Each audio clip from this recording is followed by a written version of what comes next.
على سفر فعدة من أيام أخر يريد الله بكم اليسر ولا يريد بكم العسر ولتكملوا العدة ولتكبروا الله على ما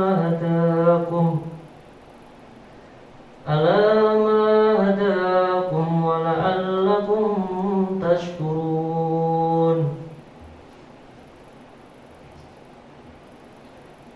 Yang artinya, aku berlindung kepada Allah dari godaan setan terkutuk dengan menyebut nama Allah yang Maha Pemurah lagi Maha Penyayang.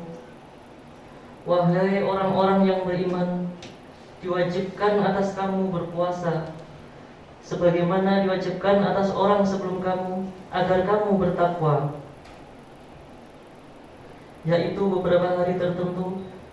Maka barang siapa di antara kamu sakit atau dalam perjalanan lalu tidak berpuasa, maka wajib mengganti sebanyak hari yang dia tidak berpuasa pada hari-hari yang lain. Dan bagi orang yang berat menjalankannya, wajib membayar fidyah atau memberi makanan seorang miskin. Tetapi barang siapa dengan kerelaan hati mengerjakan kebajikan, maka itu lebih baik baginya, dan puasamu itu lebih baik bagimu jika kamu mengetahui. Bulan Ramadan adalah bulan yang di dalamnya diturunkan Al-Quran sebagai petunjuk bagi manusia dan penjelasan mengenai petunjuk itu, dan pembeda antara yang benar dan yang batil. Karena itu, barang siapa di antara kamu ada di bulan itu, maka berpuasalah. Dan barang siapa sakit atau dalam perjalanan dia tidak berpuasa, maka wajib menggantinya sebanyak hari yang ditinggalkan itu pada hari-hari yang lain. Allah menghendaki kemudahan bagimu dan tidak menghendaki kesukaran bagimu. Hendaklah kamu mencukupkan bilangannya dan mengagungkan Allah atas petunjuknya yang diberikan kepadamu agar kamu bersyukur. Assalamualaikum warahmatullahi wabarakatuh.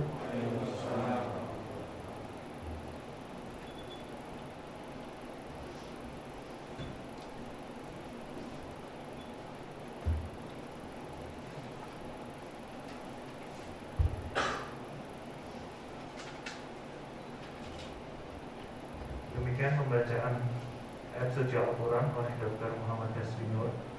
Semoga gema dan isinya senantiasa meresap ke dalam hati sanubari kita, sehingga insya Allah akan memperoleh manfaat oleh karenanya. Amin. Untuk acara selanjutnya, sambutan dari Ketua Bagian Ilmu Bedah Logik kepada Dr. Agus Brahmanu, spesialis bedah, spesialis ortopedi konsultan. Waktu dan tempat kami silakan.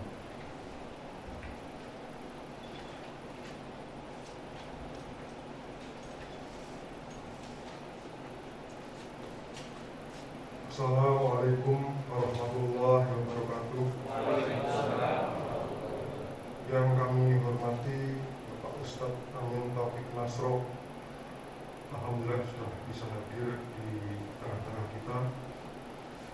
Yang kami hormati Dr. Rajab, Ketua KSM Bedah, Dr. Happy, KSM Bedah Saraf, para senior semua, adik-adik Residen Bedah dan Residen Bedah Saraf, serta anestesi, beserta keluarga yang hadir pada kesempatan hari ini.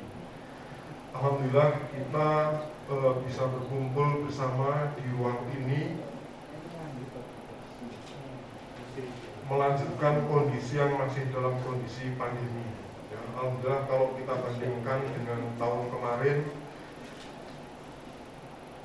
Ramadan tahun ini insya Allah akan lebih baik, di mana kita untuk kesempatan bisa bersilaturahmi, sholat jemaah bisa lebih dekat.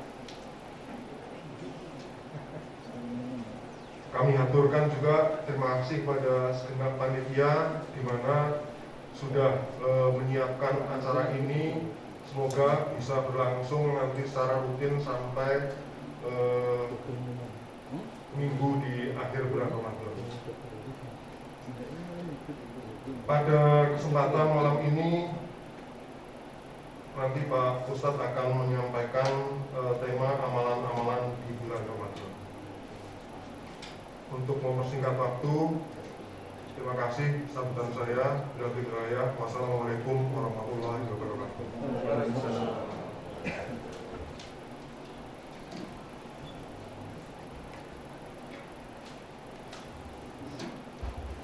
Terima kasih dokter atas sambutannya.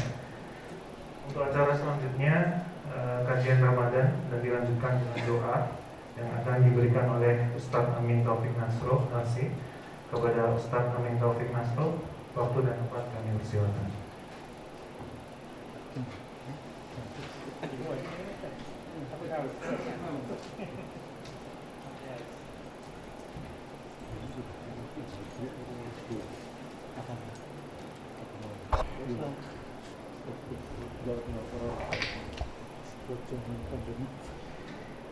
Assalamualaikum warahmatullahi wabarakatuh.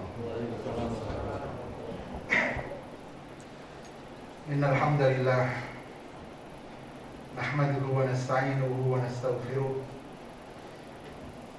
wa na'udzu billahi min shururi anfusina wa sayyiati a'malina. Man yahdihillahu fala mudilla lahu wa man yudlil fala hadiya lahu. Asyhadu an la ilaha illallah wahdahu la syarika lah wa asyhadu anna nabiyyana Muhammadan abduhu wa rasuluh. Allahumma anfa'na bima 'allamtana wa 'allimna ma yanfa'una wa zidna ilman nafi'an ya rabbal alamin. Allahumma ati nufusana taqwaha wa zakkiha anta khairu man zakkaha anta waliyuha wa maulaha ya rabbal alamin. Amma ba'du, jamaah sekalian yang dimuliakan Allah Subhanahu wa taala, para dokter Tohar, dokter Robin, dan juga dokter Happy. Masya Allah, saya sampai pangklin karena beliau pakai masker. Biasanya nggak tahu ketemu maskeran, Pak. Dan Masya Allah, hanya di sini saya ceramah pakai masker, Pak. Dan tadi saya jadi minta izin sama Pak Tohar, ini maskernya dicopot oleh Allah, Pak. Ojo tak? Rahito ini. Alhamdulillah. Artinya saya juga merasakan apa yang jenengan rasakan, kan? Bahwa saya juga ikut bermasker bersama dengan panjenengan, dan mudah-mudahan ini tidak mengurangi kekhidmatan acara kita pada malam hari ini. Dan alhamdulillah di puasa pertama hari ini bagi yang berpuasa hari ini, atau yang kedua bagi yang puasanya di hari kemarin, salah satu di antara kenikmatan yang diberikan oleh Allah Subhanahu wa taala untuk kita kaum muslimin adalah kita oleh Allah Subhanahu wa taala dipertemukan dengan bulan Ramadan. Karena Ramadan itu bagi orang yang membutuhkan ampunan Allah, maka ini bulan yang cocok. Bagi orang yang membutuhkan kasih sayang Allah, maka Ramadan ini tempatnya. Bagi orang yang ingin mendapatkan banyak sekali pahala, maka Ramadan adalah tempatnya. Karena Ramadan ini dijadikan oleh Allah Subhanahu wa taala sebagai sebaik-baik bulan bagi kaum muslimin. Ibnu Qayyim mengatakan perumpamaan atau bulan-bulan yang jumlahnya 12 itu seperti anak-anaknya Nabi Yakub yang jumlahnya juga 12. Dan Ramadan di antara bulan-bulan yang lain itu seperti Nabi Yusuf di antara saudara-saudaranya. Kita semua tahu kisah Nabi Yusuf seperti apa, yang karena cinta bapaknya kepada dia yang lebih daripada saudaranya, sehingga saudara-saudaranya hasut kepada Nabi Yusuf alaihissalam. Dan sebagaimana Yusuf adalah anak yang paling dicintai oleh bapaknya, yaitu Nabi Yakub, fakadzalika Ramadan fahuwa ahabbu syuhuri inda allamil ghuyub. Maka begitu juga Ramadan, dia adalah bulan yang paling dicintai oleh Allah Subhanahu wa taala. Nah, kenapa Nabi Yusuf itu kok menjadi anak yang paling dicintai? Dan sebenarnya begini, kalau urusan cinta itu memang tidak sama, tapi soal perlakuan itu harus sama. Dan wajib bagi orang tua, kalau cinta kan di dalam hati, dan kita tentu tidak bisa membaginya sama. Tetapi kalau soal pemberian dan perlakuan terhadap anak-anak itu harus sama. Bahkan kasih sayang zahir itu harus sama. Nabi itu pernah negur salah seorang sahabat yang ketika dengan anak-anaknya, anak laki-laki itu dipangku, tapi yang perempuan nggak pernah dipangku. Itu ditegur sama Nabi. Bahkan ada orang datang kepada Rasulullah, "Ya Rasul, aku minta kepada panjenengan untuk menjadi saksi atas pemberianku ini kepada anakku. Berapa jumlah anakmu? Jumlah anakku sekian dan sekian. Apakah semua anak-anakmu kamu berikan pemberian yang sama?" Kemudian laki-laki tersebut mengatakan, "Tidak ya Rasul." Apa kata Nabi SAW? "La usyhidu ala batilin." Saya tidak mau menjadi saksi atas kebatilan. Maksudnya apa? Terkadang begini, pertikaian antar anak itu terkadang terjadinya karena orang tua yang tidak adil memperlakukan anak. Kalau soal cinta jelas tidak bisa. Tetapi kalau soal perlakuan dan pemberian, hibahnya, kalau warisan jelas. Kalau warisan itu bukan pemberian orang tua. Warisan itu pemberian Allah. Warisan itu pemberian Allah Subhanahu wa taala, disebabkan orang tuanya meninggal. Maka kalau soal pemberian harus sama, dan Nabi tidak mau menjadi saksi atas pemberian tersebut. Nah, sehingga itu juga sebab yang menjadikan saudara-saudaranya Nabi Yusuf itu dengki sama beliau. Kemudian beliau dibuang di dalam sumur, akhirnya ditemu oleh musafir, dijual sampai ke istana, kemudian menjadi bendahara negara. Nah, setelah sekian puluh tahun terpisah, Yusuf sudah menjadi pejabat, saudara-saudaranya datang. Saudara-saudaranya datang itu minta maaf, ini loh seperti Ramadan. Minta maaf kepada Nabi Yusuf, dan jawabannya Nabi Yusuf, "La tasriba 'alaikumul yaum yaghfirullahu lakum." Tidak ada dosa bagi kalian hari ini, tidak ada celaan bagi kalian hari ini. Semoga Allah mengampuni kalian. Maksudnya apa? Ramadan tadi diibaratkan seperti Nabi Yusuf yang pemaaf, begitu juga dengan Ramadan. Maka bagi siapapun yang merasa bahwa dirinya berdosa, maka Ramadan ini adalah bulan yang paling tepat untuk membersihkan dirinya dari dosa. Nah, karena Ramadan adalah bulan yang istimewa, bulan yang spesial, maka cara menyambutnya juga istimewa. Bahkan para sahabat dahulu ketika sebelum Ramadan, 6 bulan sebelum Ramadan, mereka itu sudah berdoa meminta kepada Allah Subhanahu wa taala supaya ketemu dengan Ramadan. Itu 6 bulan. Jadi mereka adalah orang-orang yang rindu dengan Ramadan. 6 bulan berikutnya mereka berdoa meminta kepada Allah supaya amal ibadah mereka di bulan Ramadan itu diterima oleh Allah. Itu berarti dalam setiap doa mereka Ramadan itu selalu ada. Bisa minta diterima amal yang di bulan Ramadan atau ketemu dengan bulan Ramadan. Bahkan Umar bin Khattab radhiyallahu taala anhu, saking bahagianya beliau menyambut Ramadan itu di zamannya Umar.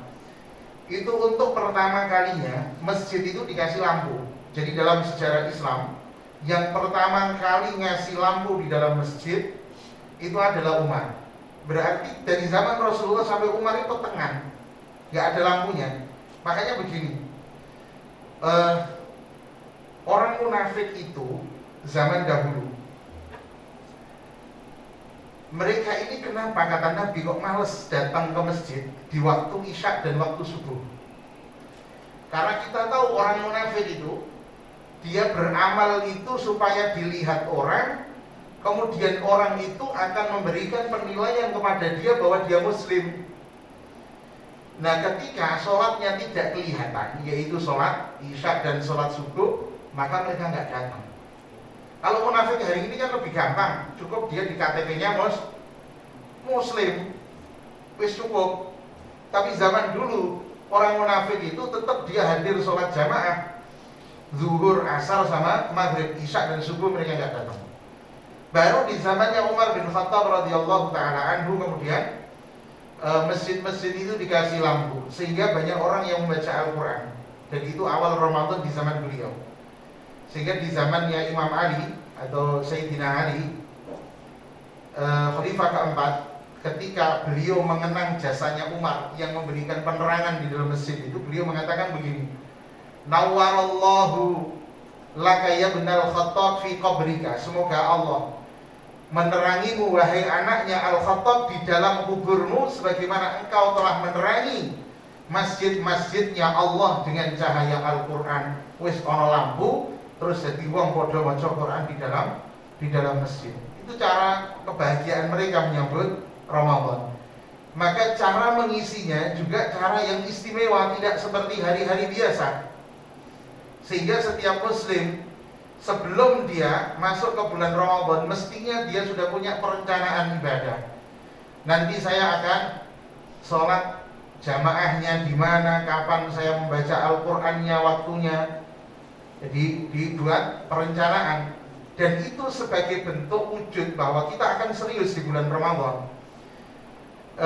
Misalkan sebelum zuhur satu lembar, berarti 2 halaman. Nanti ba'da zuhur sebelum tidur, kan ada tidur siang kalau Ramadan ya. Sholat zuhur 1 lembar, berarti 2 halaman, berarti wis entuk 2 lembar. Zuhur saja. Asar juga begitu. Karena kita punya sholat 5 waktu sehingga sehari itu kita bisa membaca satu juz. Itu teori. Itu secara teori, tinggal praktek tinggal praktek. Dan Masya Allah sungguh beruntung orang yang oleh Allah dianugerahi dia bisa membaca Al-Quran dengan lancar. Maka dia punya perencanaan. Terus nanti akan apa? Saya akan iktikaf di mana? Saya ngasih takjil di mana, dan seterusnya dan seterusnya. Dan barang siapa kok dia punya tekad yang kuat untuk melakukan suatu ibadah, kemudian qadarullah, Allah mentakdirkan lain ketika bulan Ramadan dia sakit misalnya, atau tidak bisa melaksanakan ibadah puasa, Allah tetap ngasih dia pahala orang yang berpuasa. Asalkan apa? Asalkan dia itu punya azam yang kuat, punya niat yang kuat. Di zaman Nabi itu pernah ada seorang yang ditanya oleh Rasul sebelum dia ikut jihad, kamu kenapa ikut jihad? Orang itu mengatakan, aku ikut berjihad supaya aku tertombak di sini. Kemudian aku mati syahid, aku langsung masuk surga ya Rasul. Nabi mengatakan begini, intasduqullah, kalau kamu jujur perkataanmu itu ora mergo ondol-ondol, apa jenenge, sombong. Kalau kamu jujur dalam perkataanmu, maka Allah akan sampaikan kamu pada ucapanmu. Maka ternyata setelah perang Uhud selesai, mencari korban, dan orang tadi itu tertombak benar-benar di tempat yang dia tunjuk dengan jarinya. Maka Rasul bersaksi bahwa dia min ahli jannah, dia termasuk ahli surga. Kalau seseorang itu jujur perkataannya dia kepada Allah Subhanahu wa taala, di dalam doanya dia berdoa, ya Allah, kalau engkau menganugerahkan kepadaku istri yang solehah misalnya, ini sudah nikah kabeh nopo dereng? Kita sing barisan kene durung iki gitu. Ya sing barisan tembok iki durung gitu. Durung pindho apa durung telu. Ya Allah, jika engkau berikan anugerah kepadaku istri yang solehah, maka saya akan ini. Kalau dia jujur dalam perkataannya, Allah kabulkan ucapannya dia. Makanya Abdullah bin Jahash itu sepupunya Rasulullah, anak bibi. Beliau juga sama, di perang Uhud itu mengatakan, dia berdoa ketika di sebelahnya ada orang berdoa, ya Allah, berikanlah kepadaku musuh yang kuat. sehingga dia menyerangku, aku menyerang dia, kemudian aku bertarung dengan dia dan aku menang. Tapi Abdullah bin Jahash itu beda. Dia ketika berdoa, ya Allah, berikanlah kepadaku lawan yang kuat, yang sangar, yang hebat, yang bengis, yang kejam, sehingga aku menyerang dia, dia menyerangku, kemudian aku terbunuh oleh dia. Terpotonglah hidungku, terpotonglah telingaku. Kemudian nanti ketika di hari kiamat aku bertemu dengan engkau ya Allah, maka engkau akan bertanya kepadaku, wahai Abdullah, kenapa dengan hidungmu? Maka aku akan menjawabmu, ya Allah, ini karena aku berjuang di jalanmu. Ketika engkau bertanya, ya Allah, kenapa telingamu? Maka aku akan mengatakan, ini karena luka di jalanmu ya Allah. Dan ternyata Abdullah bin Jahash, beliau benar-benar wafat dengan kondisi seperti yang dia katakan, seperti yang dia ucapkan. Kembali lagi pada Ramadan, karena Ramadan adalah bulan yang istimewa, maka mengisinya juga dengan ibadah-ibadah yang istimewa. Yang pertama, karena ini bulan puasa, maka ibadah yang paling utama di dalamnya adalah ibadah puasa. Dan Nabi SAW menyampaikan, as-siyam wal Qur'an, puasa dan Al-Quran, yashfa'ani lil abdi yaumal qiyamah.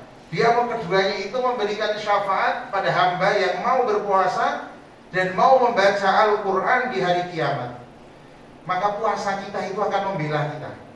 Puasa itu akan berkata kepada Allah, ya Rabb, mana'tuhu ta'ama wasyahawat bin nahar. Ya Allah, aku telah mencegah dia untuk makan dan minum, mencegah dia dari syahwatnya di siang hari bulan Ramadan. Fasyaffi'ni fi, maka izinkanlah aku untuk memberikan syafaat kepadanya. Puasa kita akan membela kita. Begitu juga dengan Al-Quranul Karim.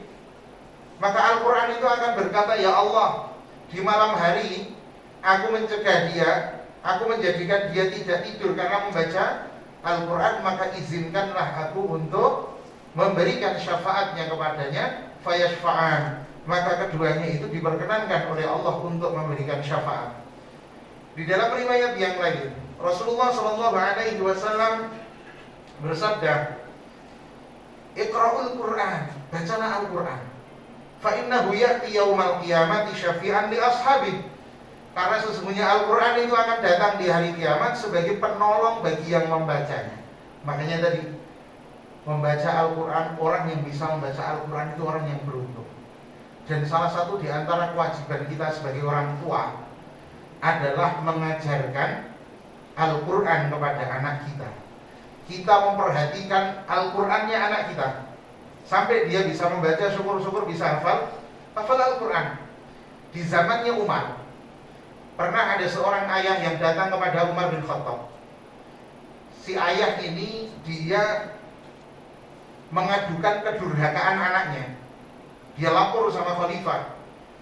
Kemudian karena Umar seorang pemimpin yang adil, maka Umar ini memanggil sang anak tadi. Sang anak tadi dipanggil oleh Umar, dimintai keterangan. Bapakmu melaporkan dirimu atas kedurhakaanmu kepadanya.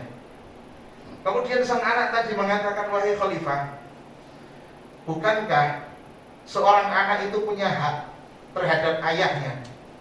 Jadi ayah punya kewajiban terhadap anaknya. Kemudian khalifah mengatakan, iya. Apa itu wahai khalifah? Yang pertama, ayyakhtara lahu ummahu salihah, yaitu memilihkan ibu yang solehah. Memilihkan ibu yang solehah itu maksudnya bukan anak ewisono lagi boleh emak, boten. Tapi seorang laki-laki itu wajib menikah dengan wanita yang solehah, wajib. Tapi wong lanang isane entuk bojo sing solehah, berarti dene kudu soleh, ora solehah. Nek solehah mek solehan jenenge kuwi. Maka seorang laki-laki, setiap muslim wajib memilih istri yang solehah. Sebelum dia dapat istri solehah, maka dia harus memantaskan diri untuk mendapatkan istri yang solehah. Maka dia harus soleh. Yang pertama yaitu memilihkan ibu yang solehah.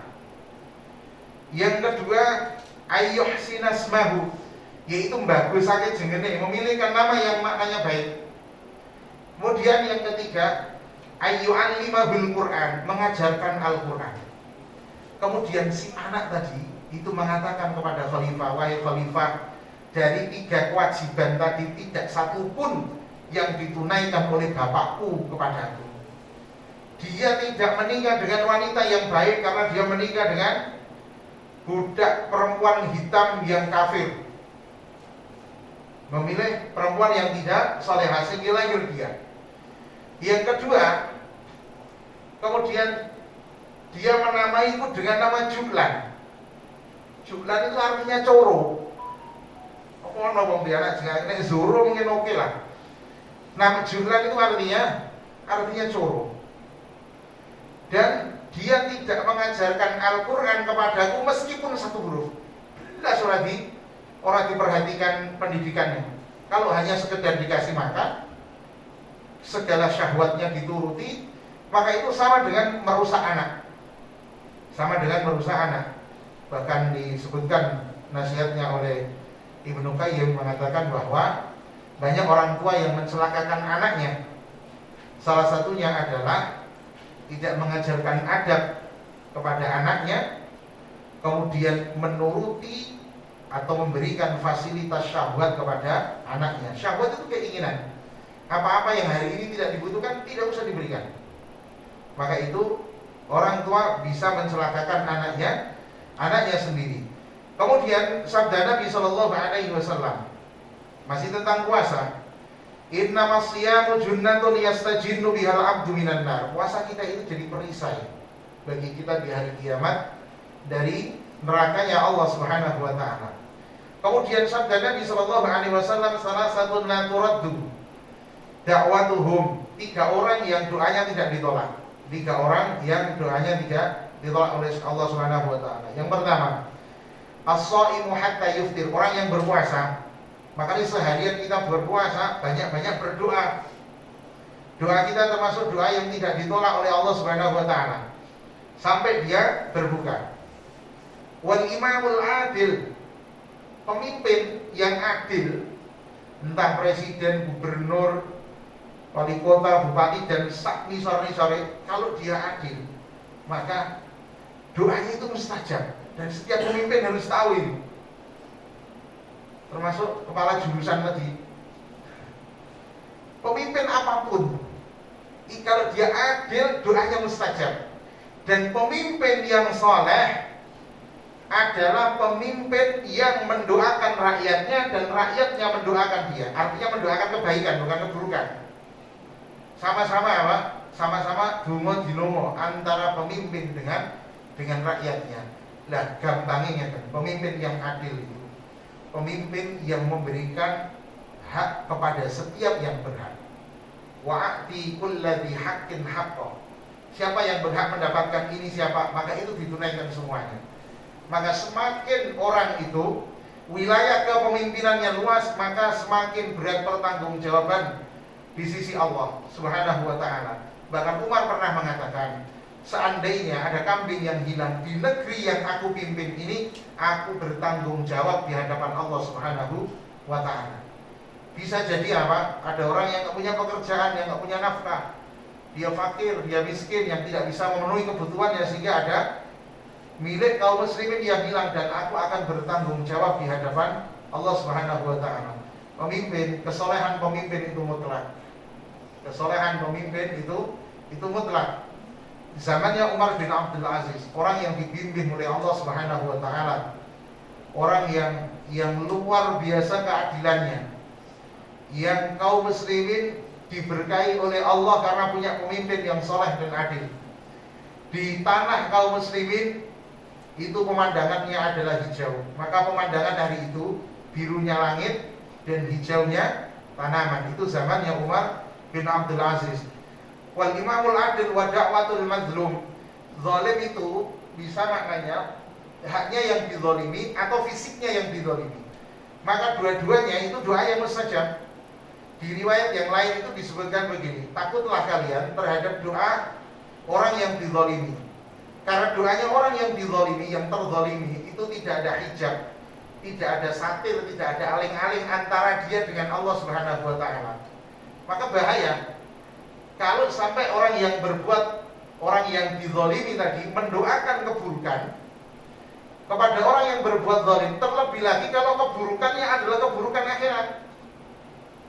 Wa in kana fajiran, meskipun yang terzalimi tadi dia itu bukan orang soleh banget, atau dia itu termasuk ahli maksiat, tapi waktu itu dia dizalimi, sehingga dia mendoakan orang yang berbuat zalim kepada dia. Kemudian Nabi SAW bersabda, fil jannati samaniyatu abwab. Surga itu memiliki 8 pintu. Memiliki 8 pintu. Fiha babun yusamma ar-rayyan. Ada pintu yang disebut dengan ar-rayyan, yang pintu itu hanya yang masuk lewatnya adalah orang-orang yang berpuasa. Dan ada orang yang oleh Allah diperkenankan untuk memilih pintu manapun yang dia sukai, yaitu para perempuan. Nabi SAW bersabda, al-mar'atu, perempuan, idza shalat khamsaha, kalau dia salat 5 waktu, wa shamat syahraha, puasa Ramadan, wa ata'at ba'laha, taat kepada suaminya, wa ahsanat farjaha, dan dia menjaga kehormatannya, dia yang setia, maka dikatakan kepadanya, masuklah ke dalam surga dari pintu manapun yang kamu sukai. Itu kemuliaan yang diberikan oleh Allah untuk para wanita yang salehah. Dan ibadah yang menjanjikan kebahagiaan dunia dan akhirat itu puasa. Nabi SAW bersabda, lis-shaimi farhatan. Puasa itu memiliki, atau orang yang berpuasa itu memiliki 2 kebahagiaan. Yang pertama adalah farhatun inda fitrihi. Dia itu bahagia, senang nalikane berbuka. Dan itu terbukti ketika pada puasa berbuka, terus qadarullah kita nggak bisa berpuasa, waktu berbuka iki rasanya koyo orang sing kurang. Karena yang lain pada berbuka puasa, kita enggak. Maka bahagianya itu terasa ketika malam pas tidak berpuasa. Maka yang pertama adalah bahagia ketika berbuka, dan yang kedua adalah bahagia nanti ketika bertemu dengan Allah Subhanahu wa ta'ala. Kemudian yang kedua adalah qiyamul lail. Qiyamul lail, dan sabda Nabi SAW, man qama ramadhana imanan wa ihtisaban ghufira lahu ma taqaddama min dhanbi. Salah satu amalan yang bisa meleburkan dosa kita, yaitu kita sholat malam. Qiyamul lail itu apa? Qiyamul lail itu sholat sunnah di malam hari. Tahajud itu qiyamul lail. Sholat tarawih itu bagian dari qiyamul lail. Maka kalau di bulan Ramadan kita mau sholat berjamaah tarawih, kita mau sholat tahajud, maka itu termasuk yang bisa meleburkan dosa-dosa kita. Dan Nabi SAW menyampaikan bahwa puasa yang paling utama setelah Ramadan adalah bulan-bulan haram, yaitu bulan Dzulqa'dah, Dzulhijjah, Muharram, dan Rajab. 4 bulan itu. Wa afdhalus sholati ba'dal faridah, salat yang paling afdal setelah salat wajib adalah salatul lail, yaitu salat malam, salat tahajud. Nah, orang yang melakukan qiyamul lail, Nabi SAW mendoakan, rahimallahu rajulan qama minal laili, semoga Allah merahmati. Ini doanya Nabi, mustajab. Semoga Allah, atau nek makna letterleknya itu, Allah wis aweh rahmat seorang laki-laki yang bangun malam. Laki-laki yang bangun malam, kemudian dia berwudu, kemudian setelah berwudu dia sholat 2 rakaat. Jadi bangun, wudu, sholat 2 rakaat. Setelah 2 rakaat, fa'aiqadha imra'atahu, membangunkan istrinya. Ditangeke, kon sholat maksudnya. Ayo bu, melu sholat. Dan membangunkannya setelah dia sendiri sholat. Makanya penting, ojo ngakon wong bangun malam tapi terus dene turu meneh. Tapi dia sendiri, aku selakoni 2 rakaat lho. Rakaat berikutnya ayo jamaah, kan gitu. Jadi dia bangun malam, dia wudu, dia sholat 2 rakaat, kemudian dia membangunkan istrinya. Fa'in abad, kalau istrinya menolak, nadhaha fi wajhil ma, maka dia mempercikkan, nyiprati wajah bojone nganggo air, aja nganggo gayo. Nesu kok. Jadi dibangunkan pakai apa? Percikan air.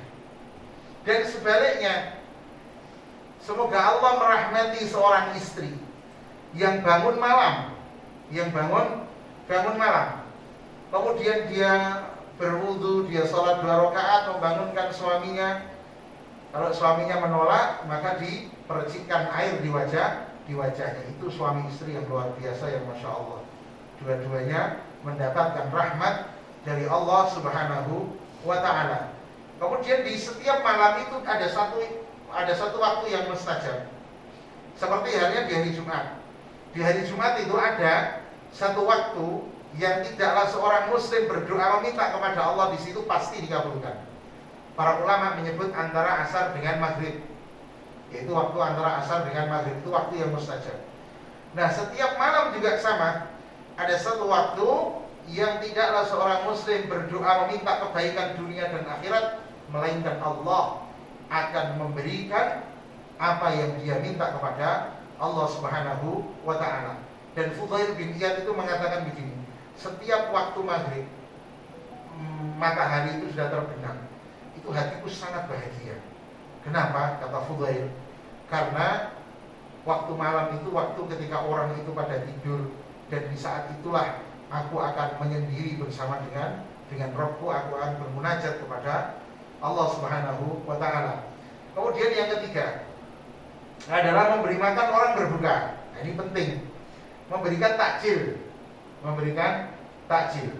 Orang yang memberi makan orang yang berpuasa, maka baginya pahala orang yang berpuasa tanpa berkurang, tidak berkurang sama sekali. Jadi tidak usah khawatir, aku mangan tuku dhewe nek dikai wong kok dipek ganjaranku. Tidak itu. Tapi tanpa berkurang sedikit pun dari pahala orang yang berpuasa. Itu fadilahnya, itu keutamaannya. Dan Rasulullah SAW pernah bertanya, ini tentang keutamaan ngasih makan orang, keutamaan memberi makan orang lain. Nabi itu pernah bertanya begini, siapa di antara kalian yang hari ini berpuasa? Ini sahabat banyak nih, ditanya sama Nabi begitu. Kemudian Abu Bakar menjawab, saya ya Rasul. Kemudian Nabi bertanya lagi, faman tabi'a minkumul yauma janazah. Siapa yang hari ini sudah takziah, mengikuti jenazah sampai pemakaman? Yang jawab Abu Bakar, saya ya Rasul. Yang lain diam. Nabi bertanya lagi, siapakah hari ini yang sudah memberi makan orang miskin? Abu Bakar jawab, saya ya Rasul. Pertanyaan yang keempat, Nabi SAW berkata, faman ada minkumul yauma maridun. Siapa yang hari ini telah menjenguk orang sakit? Maka yang jawab masih Abu Bakar semua. Maka kemuliaannya Abu Bakar itu, masya Allah, tidak ada yang menandingi beliau. Manusia termulia setelah Rasulullah SAW. Dan ini semua, masya Allah, ini pahala luar biasa. Pahala puasa kita tahu, pahala takziah. Kita ikut sholat, kita takziah, kita ikut sholat, kita sampai ke pemakaman. Itu dapat 2 gunung Uhud pahalanya. Makanya takziah ini cocok dijadikan sebagai hobi. Yang orang mati nanti diparani itu Uhud kok. Itu pahala yang besar. Nah, Nabi SAW mengatakan, barang siapa tidaklah 4 hal ini berkumpul dalam diri seseorang, melainkan orang itu pasti masuk surga. Dan itu adalah Abu Bakar Siddiq radhiyallahu ta'ala anhu. Nah, kullu mri'in fi dhilli shadaqatihi hatta yufsala bainan nas. Setiap orang itu berada di bawah naungan sedekahnya sampai Allah memutuskan di antara manusia. Dan sedekah terbaik adalah wakaf. Jadi makna sedekah begini, sedekah itu ada sedekah wajib yaitu zakat, ada sedekah sunnah itu yang disebut dengan sedekah tatawwu'. Nah, sedekah sunnah itu memberikan takjil, memberikan ke pengemis atau memberikan ke fakir miskin dan sebagainya. Itu termasuk sedekah sunnah. Dan sedekah yang terbaik adalah wakaf. Karena wakaf itu abadi. Karena wakaf itu dia akan berjalan terus-terusan. Ibarat begini, orang ngasih nasi, sebungkus nasi, kemudian dimakan selesai. Tapi kalau orang itu mewakafkan sesuatu yang menghasilkan, misalnya dia mewakafkan warungnya, restorannya atau hotelnya, dan banyak sekali. Bahkan orang Indonesia yang wakafnya orang Aceh yang dulunya itu hanya sebidang tanah, diwakafkan, sekarang jadi hotel, ada tiga hotel, dan yang menerima manfaat itu masyarakat Aceh. Saya pernah bertanya, berapa Pak setiap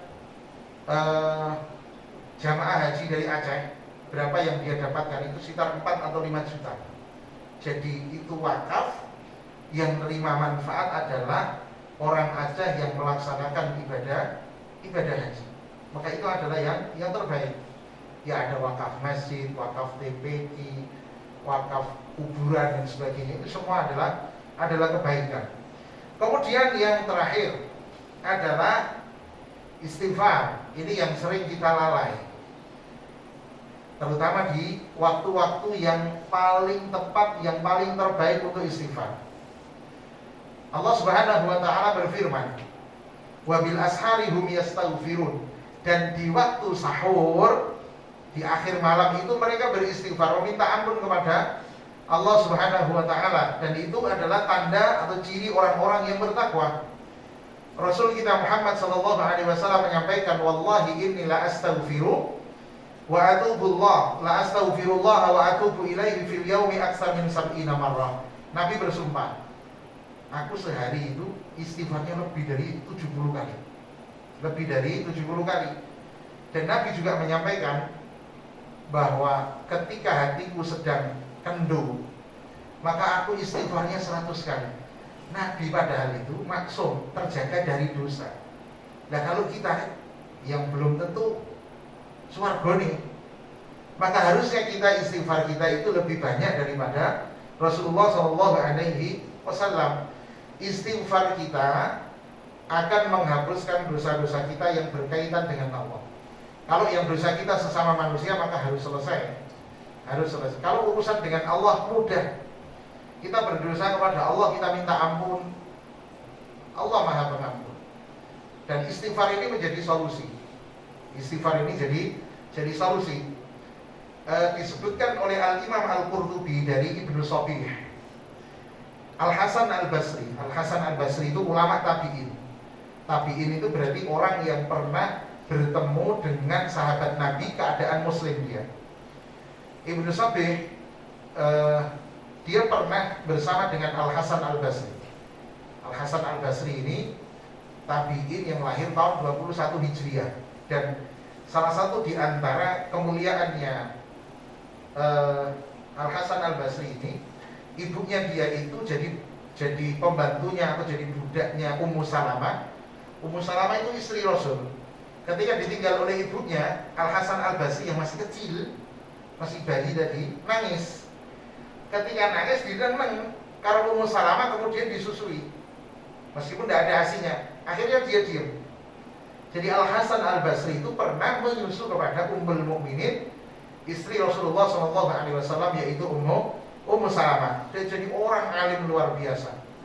Al-Hasan Al-Basri itu didatangi oleh orang dengan membawa keluhan. Yang pertama, syaka ilaihi ja'a rajulun syaka ilaihi al-jadubah. Dia datang itu mengadukan kekeringan yang dialami di tempatnya dia.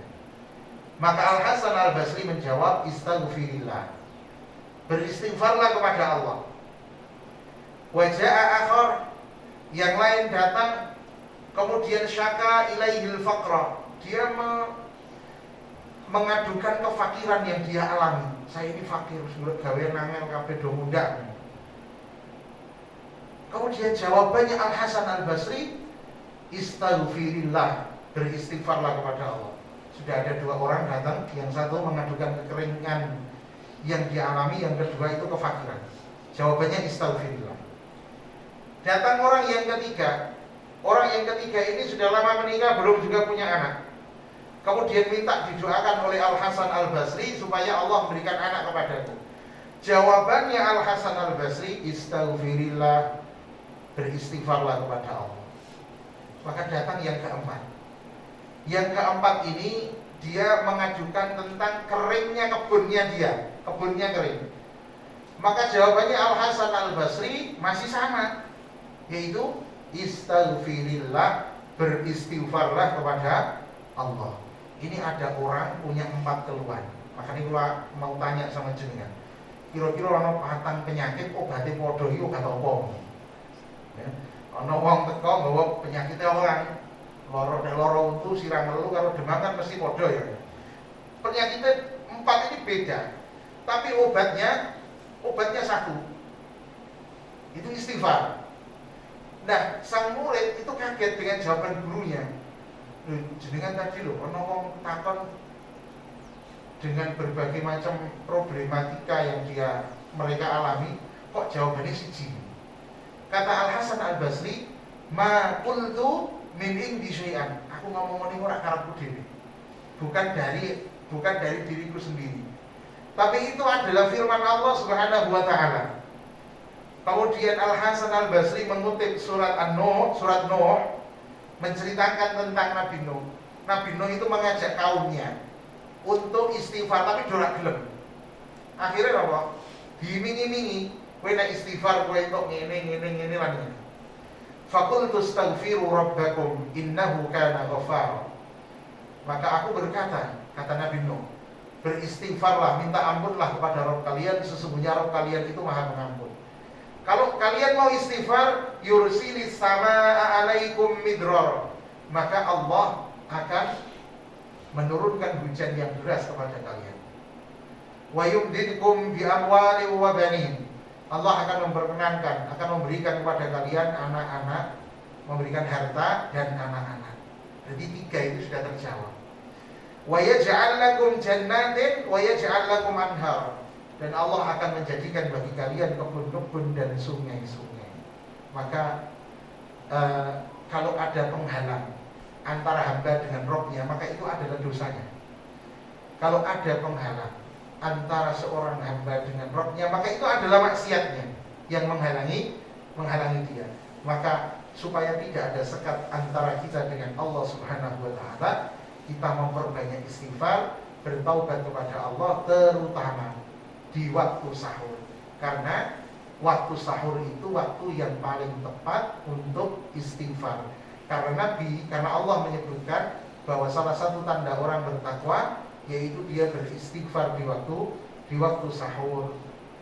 Nah, kemudian Al-Hasan Al-Basri ditanya bahwa tidakkah kita itu malu kepada Allah jika kita hari ini beristighfar minta ampun, terus esok maksiat meneh, terus istighfar meneh, terus maksiat meneh, tidakkah kita malu? Maka Al-Hasan Al-Basri itu mengatakan begini, wadda syaitanu law dhafira minkum bihadza. Setan itu akan senang kalau dia menang melawan kalian dengan cara seperti ini. Tujuannya apa setan? Tujuannya supaya orang itu tidak mau beristighfar. Allah beristighfar terus tapi besok dosa meneh. Terus istighfar meneh dosa meneh. Tidak begitu. Meskipun yang namanya manusia tidak pernah luput dari dosa dan kesalahan, tetap meskipun berbuat dosa dia tetap beristighfar kepada Allah Subhanahu wa taala. Dan istighfar yang terbaik adalah sayyidul istighfar. Ini di doa pagi dan petang, Allahumma anta rabbi. Ya Allah, Engkau adalah Tuhan. La ilaha illa anta, tiada Tuhan selain Engkau. Khalaqtani, Engkau yang telah menciptakan diriku. Jadi ini redaksi terbaik orang istighfar. Karena maknanya itu indah sekali. Jadi ngomong ya Allah ampuni aku kan wis iso. Tapi dia mendayu-dayu, dia merayu Allah. Dan Allah senang kalau ada hambanya itu berkeluh kesahnya itu kepada Allah, bukan kepada manusia. Kalau kepada manusia itu sama dia mengeluhkan Tuhannya kepada makhluknya Allah Subhanahu wa ta'ala. Dan Nabi menyampaikan, barang siapa yang mengucapkan kalimat ini Sayyidul Istighfar di siang hari dan dia yakin itu kemudian famata min yaumihi qabla ayyumsi, dia hari itu meninggal belum sore, dia sudah meninggal, fahuwa min ahli jannah, maka dia termasuk ahli surga. Dan orang yang mengatakannya di malam hari,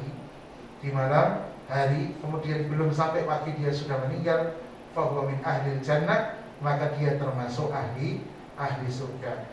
Maka kita berharap kepada Allah Subhanahu wa taala di bulan suci Ramadan ini kita diberikan kesehatan oleh Allah sehingga kita bisa beribadah dengan maksimal, dan kita berharap kepada Allah semoga Allah menerima amal ibadah kita di bulan Ramadan dan mengampuni kesalahan-kesalahan kita. Amin ya rabbal alamin. A'udzubillahi minasyaitonir rajim.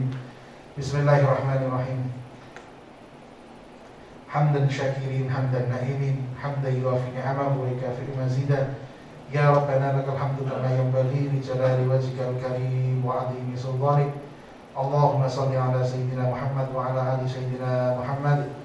Allahumma ighfir lana wa liwalidina warhamhuma kama rabbayana shighara. Allahumma inna nas'aluka salamatan fid din wa 'afiyatan fil jasad wa ziyadatan fil ilmi wa barakatan fil rizqi wa taubatan qabla al-maut wa rahmatan indal maut wa maghfiratan ba'dal maut. Allahumma hawwin 'alaina fi sakaratil maut wan najata minan nar wal 'afwa indal hisab. Rabbana la tuzigh qulubana ba'da idh hadaytana wa hab lana min ladunka rahmah innaka antal wahhab. Allahumma taqabbal minna salatana wa siyamana wa qiyamana wa ruku'ana wa sujudana wa tadarru'ana wa takhasyu'ana wa ta'abbudana wa tamim taqsirana ya Allah ya rabbal alamin. Subhana rabbika rabbil izzati amma yasifun wa salamun alal mursalin walhamdulillahi rabbil alamin. Wal 'afwu minkum. Wassalamu alaikum warahmatullahi wabarakatuh.